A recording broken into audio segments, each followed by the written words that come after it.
Evet değerli arkadaşlar, bu hafta neredeyiz? Sabunçayı Şelalesi'ndeyiz. Sabunçayı Şelalesi, Adana şehir merkezinden çıktığınız zaman Osmaniye'ye geliyorsunuz. Osmaniye şehir merkezinden 35 dakika uzaklık mesafesindedir arkadaşlar. Osmaniye'den düz içine geldiğinizde ise düz içine şehir merkezine 6 kilometre uzaklıkta. Ve ondan sonra Sabunçayı Şelalesi ile buluşmaktasınız.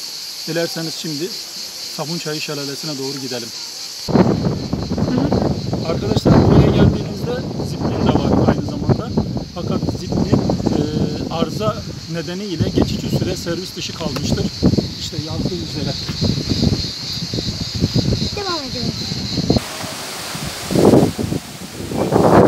Şelaleye yürüme mesafesinde arkadaşlar. Yaklaşık 2 kilometre gibi bir yol yürüdükten sonra şelaleye ulaşıyorsunuz. Hatta ne 2 kilometresi? 500 metre falan. Burası tam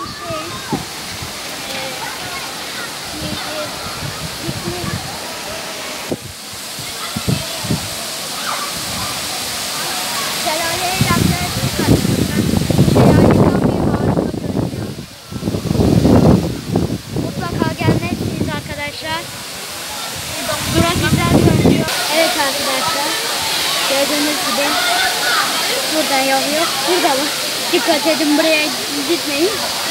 Ben neredeyse gidecektim. Kafam karıştı. İnanmıyorum. Harika bir şey.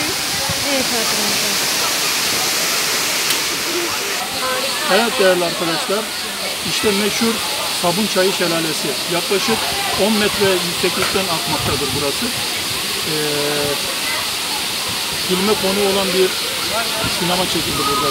007 James Bond karakterini oynayan şahıs bu şelaleden atladı. 5 saniyelik görüntü internetten izleyebilirsiniz.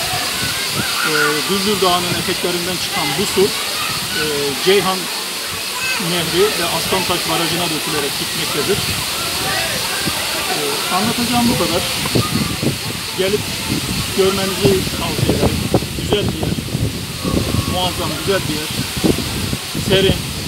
Adana'nın bunaltıcı sıcaklığından uzaklaşmak istiyorsanız buraya gelin derim. Hoşça kalın.